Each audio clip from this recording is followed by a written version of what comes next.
لیکن وہ غریب نواز، میرے عزیز و تاریخ پڑھتا ہوں تو اش اش کر جاتی ہیں آنکھیں کہ وہ آئے تو صحیح، ہمارا اور آپ کا سفر کرنا اور ہے، غریب نواز کا سفر کرنا اور ہے۔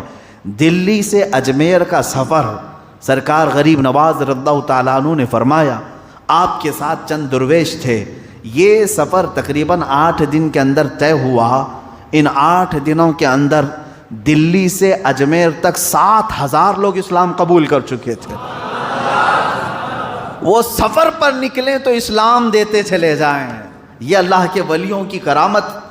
میرے عزیزو، انا ساگر کو کوزے میں بھرنا وہ الگ کرامت ہے، اونٹوں کو بٹھا دینا الگ کرامت ہے، کھڑاؤں سے جے پال جوگی کو مارنا الگ کرامت ہے، لیکن لوگوں کے دلوں میں شرف اسلام عطا کرنا یہ سب سے بڑی کرامت ہے، یہ بڑی کرامتیں ہیں۔